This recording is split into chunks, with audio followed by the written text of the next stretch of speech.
अखि थी फरे जो दिलदार ईंदो अखि थी फरे जो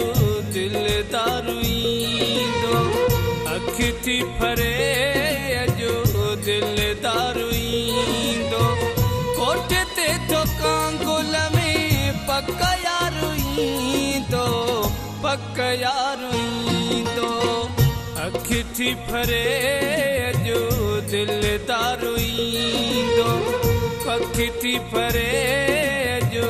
दिलदार ईंदो कोठे ते तो कांगुल में पक यार ईंदो पक यार ईंदो पक यार ईंदो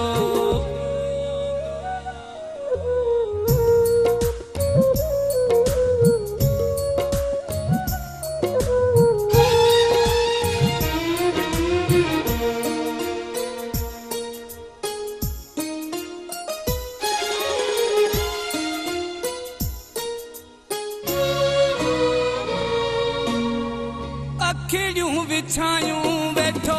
आहियां उन जी राह में रोई रोई थको आहियां मां इंतज़ार में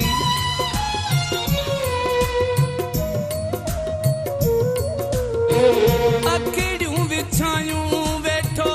आहियां उन जी राह में रोई रोई थको आहियां मां इंतज़ार खत्म ही इंतजार थींदो अखि थी फरे जो दिलदार ईंदो अखि थी फरे जो दिलदार ईंदो कोठे ते तो कांगुल में पक यार ईंदो पक यार ईंदो पक यार ईंदो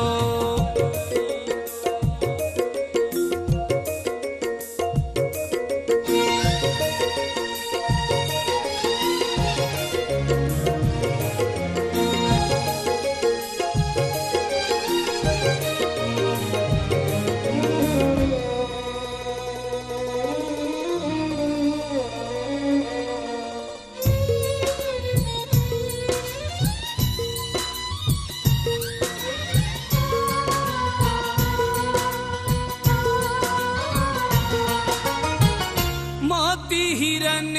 सां सेज सजाया पंहिंजे पीरीअ खे मां उन ते विहारियां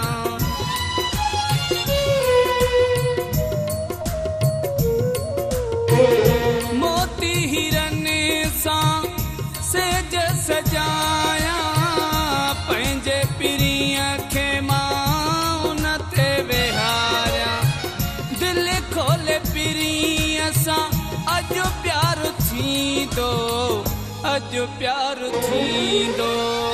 अखि थी फरे जो दिलदार ईंदो अखि थी फरे जो दिलदार ईंदो कोठे ते तो कांगुल में पक यार ईंदो पक यार ईंदो पक यार ईंदो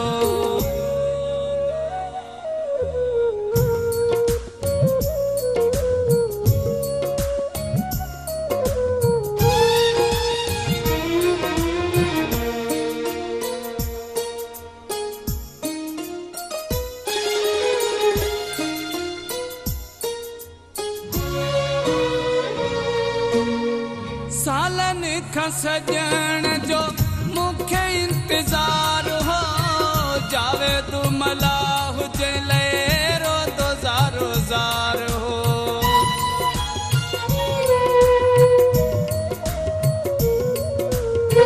सालनि खां सजण जो मूंखे इंतज़ार हो